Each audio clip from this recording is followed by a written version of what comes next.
നമുക്ക് ബോംബ് പൊട്ടി മരിക്കാൻ ആഗ്രഹമില്ല. അപ്പോൾ നമുക്ക് നിങ്ങൾ ദയവ് ചെയ്ത് എന്തെങ്കിലും ചെയ്തുതരാം. ഇവിടെ എല്ലാവർക്കും അറിയാം സത്യമായ കാര്യമാണ്. പക്ഷെ എല്ലാവരും ഭയന്നിട്ട് ഈ വീട് ഞങ്ങൾ വാടക കൊടുത്തിട്ടുണ്ടായിരുന്നു ഒരു 10-15 വർഷം മുമ്പ്.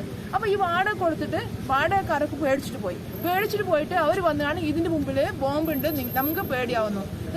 ആ ബോംബ് അവർ കൊണ്ടുവച്ചിട്ടുണ്ട്, ഞങ്ങൾക്ക് പേടിയാവുന്നതിന് വാടക ഒഴിഞ്ഞു പോയി. അപ്പോൾ ഞങ്ങൾ ഈ വീട് വിറ്റാകും. ഈ വീടിന്റെ പറമ്പത്തിൽ നിന്ന് 3 ബോംബ് ഇവരെടുത്തുകൊണ്ട് പോയിട്ടുണ്ട്. പോലീസിനൊന്നും ഇവർ പറയാൻ ഞങ്ങൾ ഇവിടെയുള്ള ആൾക്കാർ പാർട്ടിക്കാരെടുത്തോണ്ട് പോയിട്ടുണ്ട്. അമ്മ എത്ര കാലം പിടിച്ചേക്കാൻ പറ്റും? എത്രയാണ് പിടിച്ചേക്കാൻ പറ്റും? അത് 10-15 വർഷം മുമ്പേ ഞങ്ങളുടെ ഈ വീട് വാടക കൊടുത്തു പോയിട്ടുണ്ട്. അപ്പോഴേ ഇതുണ്ട്. ഇപ്പൊ ഒരാൾ മരിച്ചുകൊണ്ട് ഇത് വെളിയിൽ വന്നു. ഇല്ല, ഇത് പിന്നെ ഇങ്ങനെ തന്നെ. വിവരങ്ങൾ നൽകാൻ ആന്റണി ജിസ് ജോർജ് ചേരുന്നുണ്ട്. ആന്റണി, വലിയ രീതിയിലുള്ള വെളിപ്പെടുത്തലാണ് ഇപ്പോൾ യുവതി നടത്തിയിരിക്കുന്നത്. ഇത് സ്ഥിരമായി ഈ പ്രദേശത്ത് ഉള്ളതാണെന്നും ഇത് പാർട്ടി പ്രവർത്തകരാണ് ഇതിന് പിന്നിൽ ഉള്ളതെന്നും ഒക്കെ ഈ യുവതിയുടെ വാക്കുകളിൽ നിന്ന് വ്യക്തമാണ്. എന്തൊക്കെ കാര്യങ്ങളാണ് ഇപ്പോൾ യുവതി പറഞ്ഞിരിക്കുന്നത്? തീർച്ചയായിട്ടും CPIM-നെ കൂടുതൽ പ്രതിരോധത്തിലാക്കുന്ന പ്രതികരണമാണ് ഈ എരഞ്ഞോളിയിൽ ഇന്നലെ ഈ ബോംബ് സ്ഫോടനമുണ്ടായ സമീപത്തെ ആ പ്രദേശവാസികൾ പറയുന്നത്.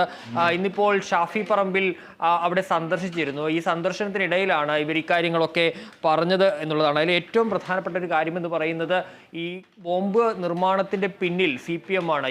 ആ പ്രദേശത്തുള്ള ആളൊഴിഞ്ഞ വീടുകളെല്ലാം ഈ ബോംബ് നിർമ്മാണത്തിൻ്റെ ഹബ്ബുകളായി മാറിയിരിക്കുകയാണ്. ആളുകൾക്ക് പേടിച്ചിട്ട് അവിടെ ജീവിക്കാൻ കഴിയാത്ത ഒരു സാഹചര്യമാണ് ഉള്ളത്. അതുപോലെ തന്നെ ഞങ്ങൾക്കും ഒന്നും ഇനി മുന്നോട്ട് പോകാൻ കഴിയുന്നില്ല. പക്ഷേ എല്ലാവർക്കും പേടിച്ചിട്ടാണ് ആരും ഒന്നും പറയാത്തത്. പക്ഷേ ഇനിയും ഇത്തരത്തിൽ സഹിച്ച് മുന്നോട്ട് പോകാൻ കഴിയില്ല. ഒരുപക്ഷെ വീടിന് നേരെ ബോംബേറൊക്കെ CPM-ന്റെ ഭാഗത്തു നിന്ന് ഉണ്ടായേക്കും. പക്ഷേ ഇനിയും മുന്നോട്ട് പോകാൻ കഴിയില്ല. ഇങ്ങനെ പേടിച്ച് അവരുടെ മക്കൾക്കടക്കം ജീവിക്കണം. അതുകൊണ്ട് തന്നെ ഇത് അവസാനിപ്പിച്ചേ മതിയാകൂ എന്നുള്ളൊരു ആവശ്യമാണ് ഈ പ്രദേശവാസിയായ സീന. ഇന്നലെ ഈ ബോംബ് പൊട്ടി മരിച്ച വേലായുധന്റെ അയൽവാസിയാണ് സീന. ആ അടിസ്ഥാനത്തിൽ കൂടിയാണ് സീന ഇത്തരമൊരു വെളിപ്പെടുത്തൽ നടത്തുന്നത്. സ്ഥിരമായി ഈ പ്രദേശത്ത് ബോംബ് ഉണ്ടാക്കുന്നുണ്ട് എന്നുള്ളതാണ് പ്രധാനമായും പറയുന്നത്. നമുക്കറിയാം ഇന്നലെയാണ് ഈ സംഭവം ഉണ്ടാകുന്നത്. ഈ എരഞ്ഞോളിയിലെ ആ ആളൊഴിഞ്ഞ പറമ്പിൽ തേങ്ങ പെറുക്കാനായി പോയതാണ് വേലായുധൻ. അവിടെ വെച്ചാണ് ഈ ഒരു സ്റ്റീൽ പാത്രം കാണുന്നത്. അത് തുറന്നു നോക്കുന്നത്. ആ തുറന്നു നോക്കുമ്പോഴാണ് ആ ബോംബ് പൊട്ടിത്തെറിച്ച് വേലായുധന് ജീവൻ നഷ്ടമാകുന്നത്. അത്തരത്തിൽ അതിഭീകരമായ ഭീതിജനകമായ ഒരു സംഭവമാണ് ഉണ്ടായിട്ടുള്ളത്. അതുകൊണ്ട് തന്നെ നാട്ടുകാർ വളരെ വൈകാരികമായി തന്നെയാണ് ഇതിനോട് പ്രതികരിക്കുന്നത്. കാരണം ഇതിൽ കൃത്യമായ നടപടി ഉണ്ടായേ മതിയാകൂ. ഇതിന് പിന്നിൽ CPM തന്നെയാണെന്നുള്ളത്. സഭയിൽ അടക്കം വലിയ രീതിയിൽ വിമർശനങ്ങൾ പ്രതിപക്ഷം സർക്കാരിനെതിരെ ഉന്നയിക്കുന്ന ഒരു സാഹചര്യം ഒക്കെ ഉണ്ടായിരുന്നു. അതിനോട് മുഖ്യമന്ത്രി പ്രതികരിച്ചത് ഇത് DCC-യിൽ, അതായത് കോൺഗ്രസിനെതിരെയൊക്കെ പറയുന്ന ഒരു മറുപടിയൊക്കെയാണ് വന്നത്. അപ്പോൾ കർശനമായ നടപടി എടുക്കും എന്നുള്ള തരത്തിലൊക്കെ മുഖ്യമന്ത്രി മറുപടി നൽകിയിരുന്നു. ഇതെങ്ങനെയാണ് അതായത് ഇത്തരത്തിൽ ഇപ്പോൾ സർക്കാരിനെതിരെ ഇപ്പോൾ യുവതി വരുന്ന ഒരു സാഹചര്യം, പാർട്ടിക്കെതിരെ വരുന്ന ഒരു സാഹചര്യം, ഇതെങ്ങനെയാണ് ഇപ്പോൾ അന്വേഷണം പുരോഗമിക്കുന്നത്?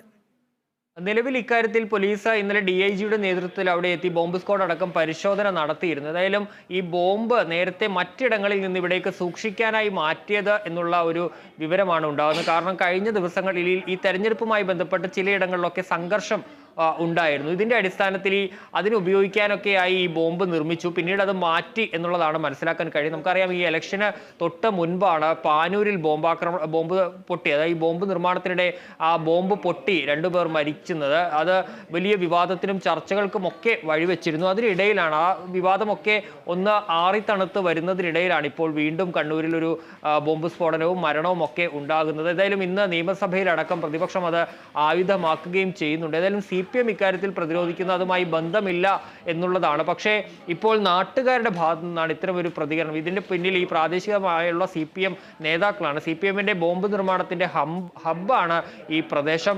ഈ പ്രദേശത്ത് നേരത്തെയും ഈ ആളൊഴിഞ്ഞ പറമ്പുകളൊക്കെ കേന്ദ്രീകരിച്ച് ഇത്തരത്തിൽ ബോംബ് നിർമ്മാണം നടക്കുന്നുണ്ട് എന്നടക്കമുള്ള ആരോപണങ്ങളുമായി ഇക്കാര്യത്തിൽ നാട്ടുകാരെത്തുന്നതിലും പോലീസ് ഇക്കാര്യത്തിൽ ഇന്ന് വിവിധ ഇടങ്ങളിൽ പരിശോധന നടത്തുന്നുണ്ട്. ജില്ലയിൽ ന്യൂ മാഹി, തലശ്ശേരി, മട്ടന്നൂർ അടക്കം വിവിധ ഇടങ്ങളിൽ പോലീസിന്റെ പരിശോധന ശക്തമായി തന്നെ ഉണ്ട്. ഈ ബോംബ് നിർമ്മാണത്തിന് സാധ്യതയുള്ള പ്രദേശങ്ങളിലെല്ലാം പോലീസ് പരിശോധന നടത്തുന്നുണ്ട്. പക്ഷേ ഇന്ന് മറ്റ് ബോംബുകളോ അല്ലെങ്കിൽ അത്തരത്തിലുള്ള സാധനങ്ങളോ ഒന്നും കണ്ടെത്താൻ കഴിഞ്ഞിട്ടില്ല എന്നുള്ളതാണ്. ഏതായാലും സർക്കാരിനെ ഈ CPM-നെ സംബന്ധിച്ച് ഇപ്പോൾ കൂടുതൽ പ്രതിരോധത്തിലാവുകയാണ്. കാരണം പാനൂരിലെ ആ സംഭവത്തിന് ശേഷം ആണ് ഇപ്പോൾ വീണ്ടും കണ്ണൂരിൽ ഈ ബോംബ് പൊട്ടി ഒരു മരണമുണ്ടാകുന്നു. ആ മരണത്തിന് പിന്നാലെ ഇപ്പോൾ CPM-നെതിരെ തന്നെ നാട്ടുകാർ രംഗത്തെത്തുന്നു എന്നുള്ളതാണ് ഇപ്പോൾ പ്രധാനമായും വന്നിരിക്കുന്ന ഒരു കാര്യം. ഏതായാലും ഈ നാട്ടുകാരുടെ അതിരൂക്ഷമായ പ്രതികരണം ഇക്കാര്യത്തിൽ CPM-ന്റെ നേർക്ക് തന്നെ വരുന്നു.